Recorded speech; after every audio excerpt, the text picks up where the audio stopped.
जय हिंद स्टूडेंट्स, स्वागत है आपका तगड़े क्लासेस पर। तो स्टूडेंट्स, आज हम लोग डिस्कस करेंगे ऑस्मोटिक प्रेशर का थर्ड फॉर्मूला है, जिसमें से न्यूमेरिकल्स आते हैं आपके मेंस, एडवांस और बोर्ड में। तो बिना अपना टाइम खराब करते हुए स्टार्ट करते हैं हमारा टॉपिक ऑस्मोटिक प्रेशर।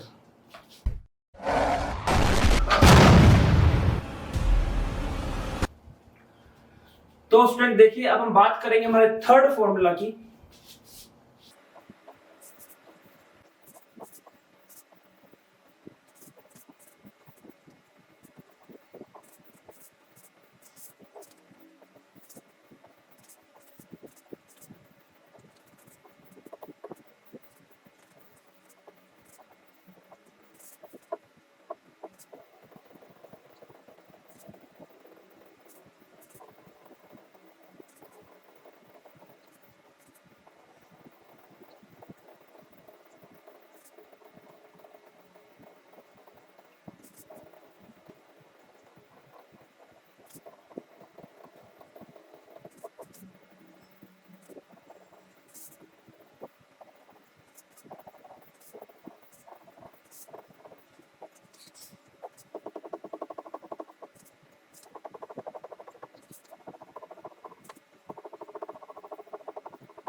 देखिए स्टूडेंट्स, थर्ड डेफिनेशन जो है वो क्या कहती है। ये मेरे पास सबसे पहले मैंने एक सिस्टम लिया जहां पे मेरे पास यहाँ प्योर लिक्विड है और यहाँ पे मेरे पास सॉल्यूशन है। मैंने इसमें 16 डॉट्स बनाए हैं, ठीक है। अब अगर मैं यहाँ पे 1 सेंटीमीटर क्यूब वॉल्यूम लेता हूं, तो मान लीजिए मेरे पास इसके अंदर दो नॉन वोलेटाइल सोल्यूट के पार्टिकल्स आ रहे हैं, ठीक है। तो मैं कहता है कि अगर मैं सोल्यूट, अब देखो समझ रहे इस बात को जो मैंने अभी डिस्कस किया था, यहां से भी वेपर्स बन रही होंगी लिक्विड की, यहां से बन रही होंगी।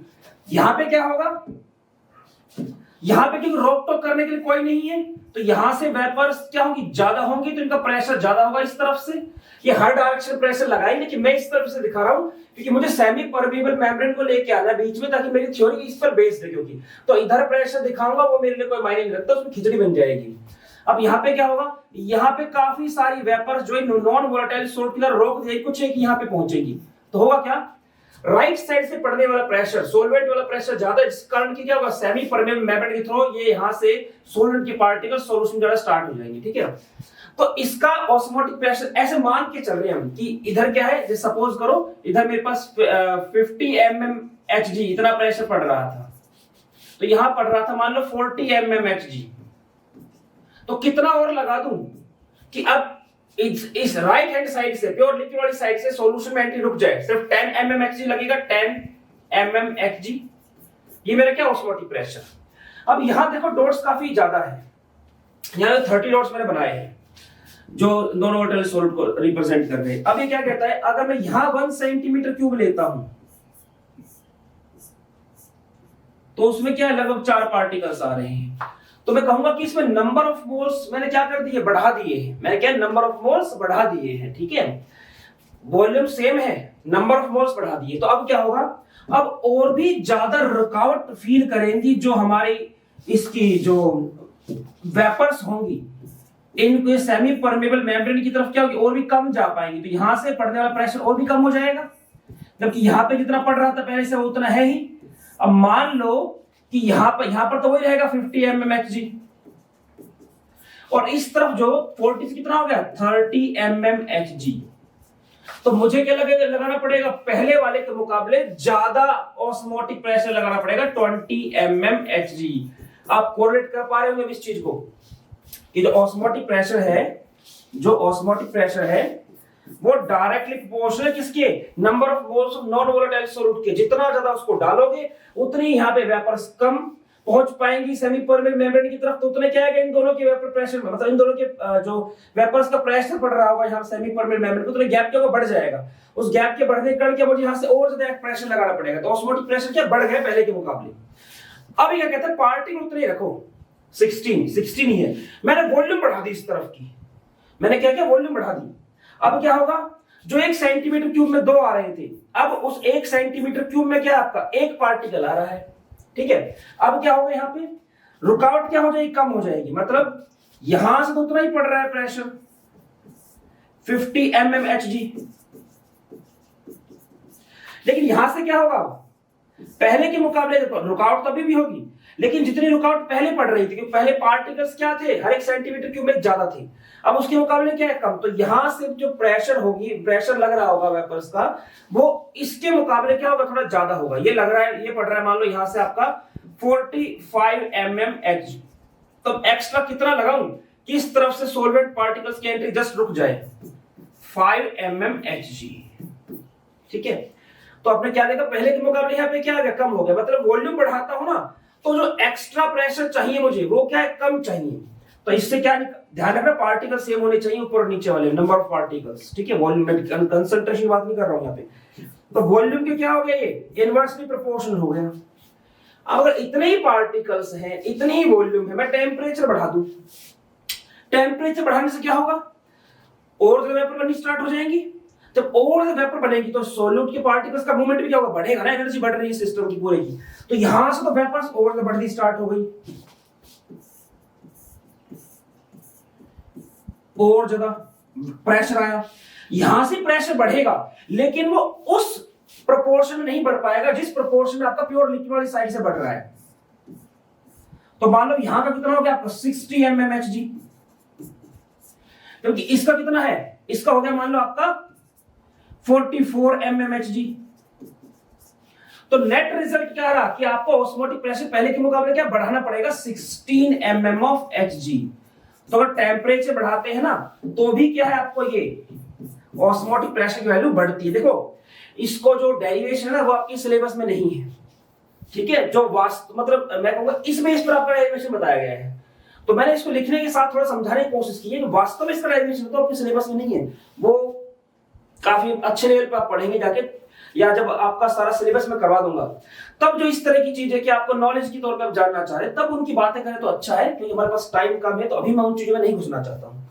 तो इन तीनों इक्वेशन से मैं देखूं तो मुझे क्या मिलता है, मुझे मिलता है P direct proportional to n, direct proportional to t और डिवाइड बाय v। और ये जो प्रोपोर्शनलिटी कांस्टेंट है ना, ये क्या है, इसको हटा के लगाते हैं r, गैस कांस्टेंट जो होता है, तो nRT अपॉन v। और number of moles per unit volume क्या होता है, ये होती है कंसंट्रेशन। तो मैं यहां पे क्या लिख सकता हूं, मैं यहां पे कंसंट्रेशन भी लिख सकता हूं। तो फॉर्मूला आपका CRT भी हो सकता है और N अपॉन VRT भी हो सकता है। और इतना आपको N क्या होता है, आपका number of moles given weight upon molecular weight, तो W2 अपॉन M2 हो जाएगा N की जगह पे, RT अपॉन V भी हो सकता है। ठीक है, ऑस्मोटिक प्रेशर को आप हो सके ATM में लीजिए, मैं थोड़ा सा इसको बता देता हूं आपको। ये क्या आपका ATM में लेंगे इसको, वॉल्यूम को आप लीटर में लीजिए,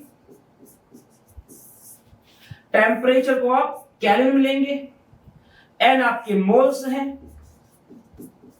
तो बहुत सीधी सी बात है, R को उस तरफ रखो, बाकी सबको इस तरफ ले आओ। मतलब कहने क्या मेरा, मैं ये कह रहा हूं R को इस तरफ रखा और यहां पे आ गया पाई के साथ V आ गया, पाई V divide by N T, ये बन गया ना आपका। तो ये आपका किस में था, ये था आपका ATM में, तो ATM की जगह ATM लिख दो आप। वॉल्यूम लीटर में ली है मैंने, तो लीटर की जगह लीटर लगा दिया। नंबर ऑफ मोल्स के अपॉन में है तो पर मोल कर दिया, और टेम्परेचर केल्विन लेना है, अपॉन में तो क्या होगा, इनवर्स हो जाएगा, केल्विन इनवर्स। तो इसकी यूनिट जो आएगी ना, ATM लीटर पर मोल पर केल्विन आएगी। ठीक है, या ATM litre mole inverse kelvin inverse कह दो आप। वैल्यू क्या होगी इसकी, 0.0821, ये मतलब है इसका। ठीक है, तो ये इस न्यूमेरिकल सॉरी इस फॉर्मूले पर जो 1 2 3 ये मैंने 3 फॉर्मूले लिखे, इन पे आपके अधिकतर क्वेश्चंस आते हैं। ठीक, W2 M2 की बात करेंगे तो ये क्या होगा आपका, ये ग्राम में आ जाएगा, और क्या आएगा, ग्राम पर मोल में। देखो समझो इस बात को, समझना ये निकला किससे है, ये N से निकला है ना। देखो न्यूमेरिकल में ना, अगर आपको यूनिट्स का खेल आ गया तो लगा लो आपकी आधी प्रॉब्लम अपने आप खत्म हो गई। कैसे, देखो समझो, इक्वल टू का मतलब क्या होता है, मैंने पहले बताया था। इक्वल टू का मतलब होता है यहां और यहां चीज बराबर होनी चाहिए। अगर ये मोल है तो इसको सोल्व करके भी क्या आना चाहिए, मोल आना चाहिए। ये क्या आपका ग्राम, तो M2 की यूनिट क्या होगी आपकी, ग्राम पर मोल। तो ग्राम से ग्राम कटेगा, मोल ऊपर आएगा, क्या हो जाएगा, मोल इक्वल टू मोल। ठीक है ना, तो इसलिए यहाँ पे मॉलिक्यूलर मास किस में होता है, वैसे ग्राम पर मोल में होता है, और ये वेट किस में होता है, ग्राम में होता है। अब चलते हैं फोर्थ फॉर्मूले की तरफ। यहाँ पे मैंने डिस्कस किया था आपसे थर्ड फॉर्मूला। जो पहला और दूसरा फॉर्मूला है बहुत बहुत ही ना के बराबर चांस है कि उसमें से कोई क्वेश्चन आएगा, इसमें से क्वेश्चन आते हैं, और जो अगला बताऊंगा उसमें से भी क्वेश्चन आएंगे। तो देखिए अगला फॉर्मूला क्या कहता है।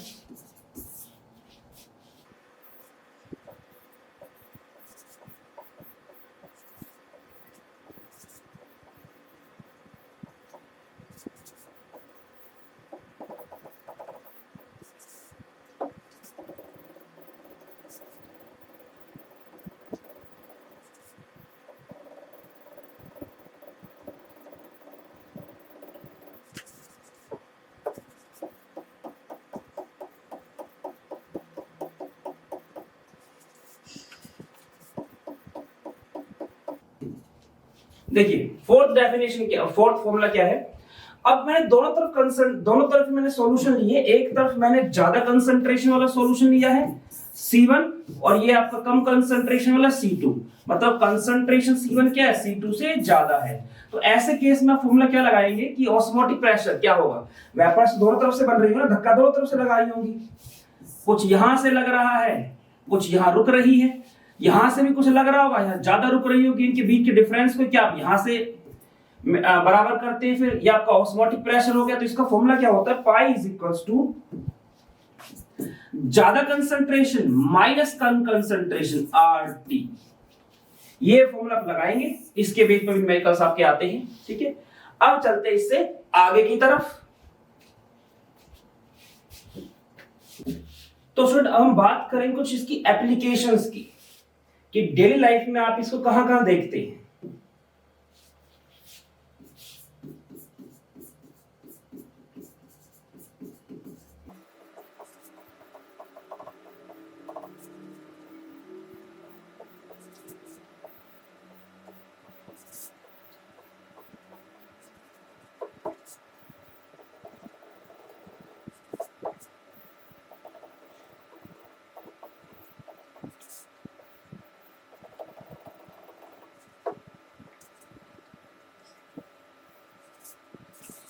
देखिए स्टूडेंट्स, क्या ये हमारे पास एक एग, हमने इसे पकाया नहीं है, अभी कच्चा है ये। हमने इसको डाला है HCl के अंदर डाल दिया, HCl सॉल्यूशन के अंदर डाल दिया है। होता कि एग के ऊपर जो व्हाइट कवर आप लोग देखते हैं वो कैल्शियम कार्बोनेट का बना होता है। तो HCl में क्या होता है, डिसॉल्व हो जाता है। अगर आप अंडे को कभी पका के देखें, उसके व्हाइट कवर जब हटाते अंदर की पन्नी आती है, बिल्कुल पॉलिथीन टाइप की चीज।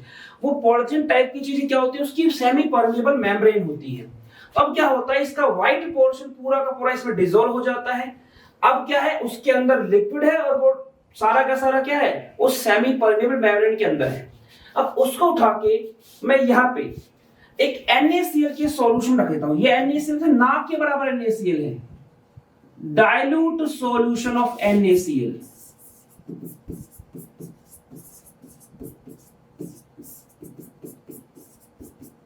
Dilute solution.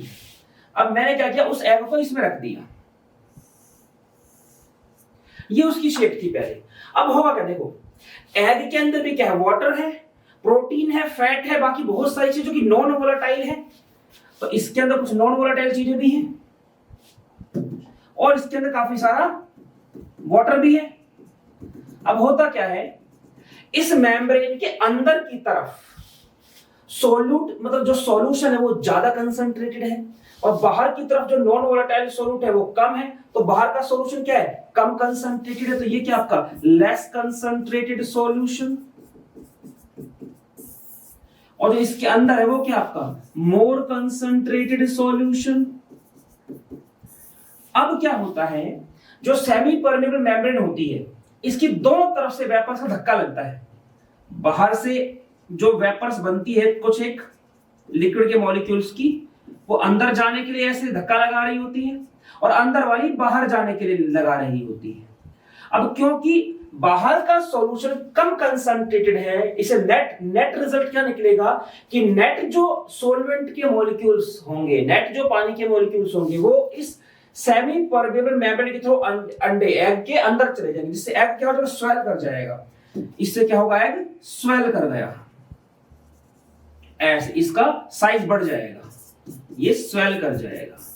ठीक है, अब अगर मैं ऐसा करता कि जब वो कैल्शियम कार्बोनेट का कवर हटा था इसके ऊपर से, अब मैं इसको एक बहुत हाईली कंसंट्रेटेड NaCl सॉल्यूशन के अंदर लेता, very high concentrated NaCl solution मैंने लिया। अब इसके अंदर मैं इस एग को अगर डालता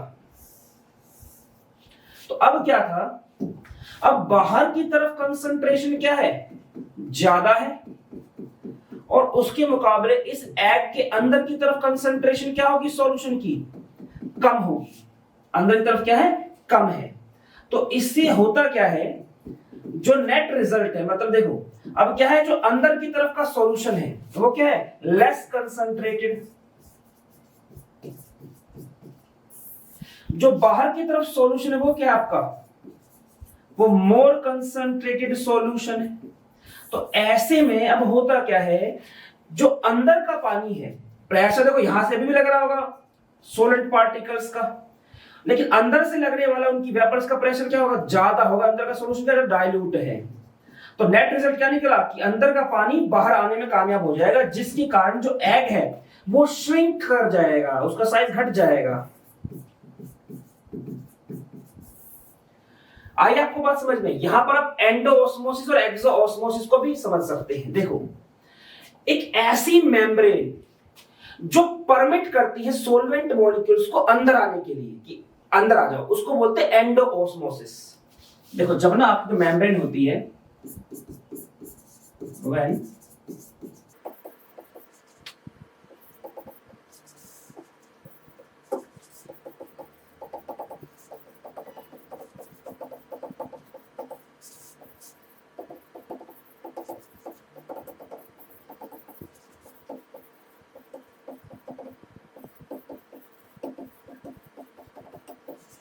जब मेम्ब्रेन सॉलिड मॉलिक्यूल्स को अंदर आने अलाउ करती है, अंदर आने की परमिशन देती है, तो उसे बोलते हैं एंडोऑस्मोसिस या एंडोस्मोसिस, ठीक है। और अगर वो उसको बाहर जाना अलाउ करे अंदर के सॉल्वेंट पार्टिकल्स, तो क्या बोलेंगे, एक्सोऑस्मोसिस।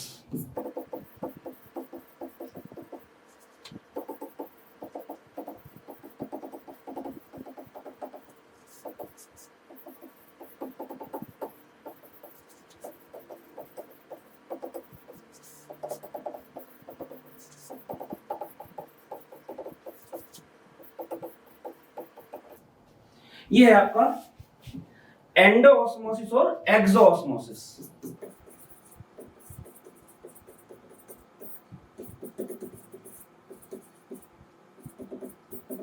ठीक है, अब चलते हैं इससे आगे, दूसरा इसका एग्जांपल लेकर चलते हैं। आपने देखा होगा जो लोग सब्जियां बेचते हैं, वो जैसे गर्मियों के टाइम आप देखते होंगे, जिस स्कूल से बाहर आप निकलते होंगे, कॉलेज से बाहर आप जाते हैं, कुछ लोग रेडी लगा के रखते हैं जिसपे गाजर और मूली और इस तरह से कुछ और दूसरे खीरे वगैरह वो बेचते हैं। वो उस पे हमेशा क्या पानी डाल के रखते हैं। तो थ्योरेटिकली हम लोग ये मान के चलते हैं कि वो पानी इसे डालते गंदगी ना लगे उसमें, और वो सच्चाई भी है, ऐसा नहीं है कि सच्चाई नहीं है, लेकिन इसके पीछे एक और खेल होता है। वो क्या होता है मैं आपको समझाता हूँ, देखिए।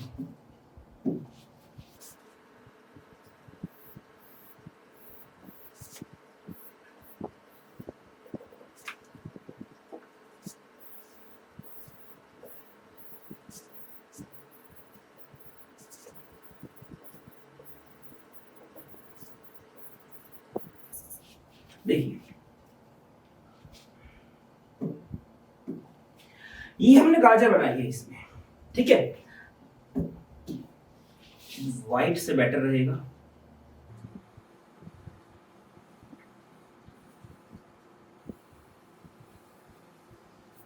तो हमने इसको मूली में कन्वर्ट कर दिया, मूली है, ठीक है।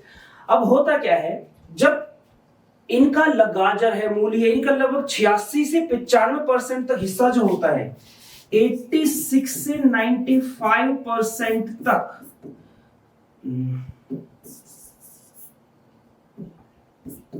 इतना जो हिस्सा होता है वो इनका होता है वाटर। जैसे हमारी बॉडी में एवरेज क्या है 70% वाटर है, तो ऐसे में 86 से 95% तक वाटर होता है। बाकी फिर दूसरे मिनरल्स और ग्लूकोज वगैरह होता है, वो होता है इनके अंदर। तो मैं इधर पानी दिखाऊंगा, ठीक है। और इसके साथ कुछ क्या मिनरल्स है जो कि नॉन वोलेटाइल है, ग्लूकोज वगैरह है इसके अंदर कुछ।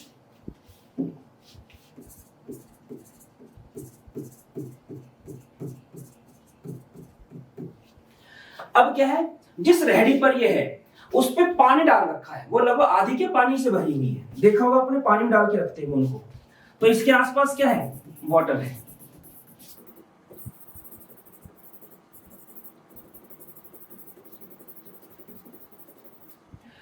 कुछ एक बाहर की तरफ थोड़े बहुत रेत की कण भी चले जाते हैं कभी कभी, तो इक्का दुक्का पार्टिकल भरा देता हूं मैं इसकी,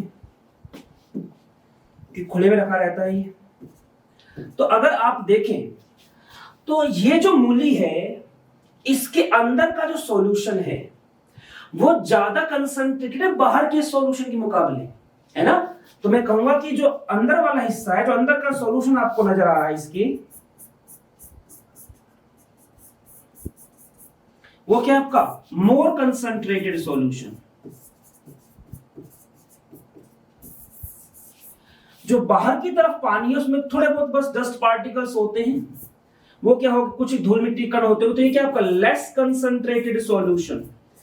तो जो इनकी मेम्ब्रेन है, अगर आप मूली को बहुत केयरफुली छीलो ना तो जो ऊपरी परत होती है उसके अंदर एक और बहुत चिकनी से परत आती है, तो वही इसकी क्या होती है, सेमी परमेबल मेम्ब्रेन ही होती है वो भी इनकी, ठीक है। जैसे हमारे जो आउटर स्किन होती है उसके अंदर जो स्किन होती है वो क्या होती है, वो हमारी बॉडी के लिए क्या है, सेमी परमेबल मेम्ब्रेन है, जिसका कि ब्लड क्या है हमारी बॉडी से बाहर नहीं आ सकता, यहां से कहीं से पसीना बाहर आ सकता है, ठीक है। अब चलते हैं आगे। तो होता क्या है, उस मेम्ब्रेन के अंदर की तरफ से भी प्रेशर लग रहा होता है लिक्विड की वेपर्स का,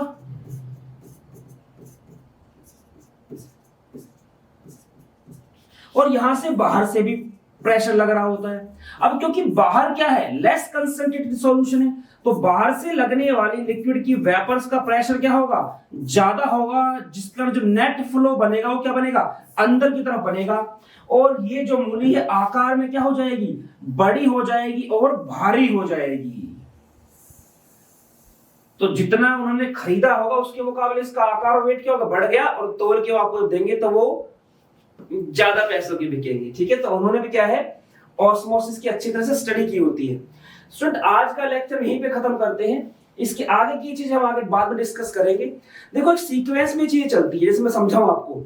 आप जब सॉल्यूशन पढ़ते हो तो पहले वेपर प्रेशर टॉपिक आता है ना, जो कंसंट्रेशन टर्म हटाता है, उसके बाद आपकी क्वालिटेटिव प्रॉपर्टीज वगैरह स्टार्ट करते हैं। क्यों, क्योंकि उन सभी में किसका यूज है, वेपर प्रेशर का यूज है। तो अगर हम उसको ना पढ़ें और स्टार्टिंग किसी और चीज से करें तो दिक्कत आती है, समझ में नहीं आती चीजें। इसलिए सीक्वेंस में चीजें चलती है तो उतना ही अच्छा होता है। ऐसे ही ऑर्गेनिक है, ऑर्गेनिक सिर्फ और सिर्फ उसी बच्चे को एडवांस लेवल की समझ में आ सकती है जिसकी केमिकल बॉन्डिंग पे कमांड बहुत अच्छी हो। केमिकल बॉन्डिंग वीक है, आपको ऑर्गेनिक में हमेशा रट्टा मारना पड़ेगा। आप एक्सेप्शनल एक्सेप्शनल एक्सेप्शनल बस इन्हीं केसेस में रह जाओगे, जबकि एक्सेप्शनल कोई चीज नहीं है। केमिस्ट्री में हर चीज की एक्सप्लेनेशन है, वो आपकी क्लास में नहीं तो थोड़ी हायर एजुकेशन जब आप लेंगे तब आपको मिलेगी। तो उसको हम जल्दी स्टार्ट करेंगे। तो मिलते हैं हमारे नेक्स्ट लेक्चर में। तब तक जितना हो सकता है ज्ञान बटोरते रहिए, अपने टीचर का सम्मान कीजिए। तब तक फिजिकली, मेंटली और स्पिरिचुअली तगड़े होने पर ध्यान दीजिए। जय हिंद।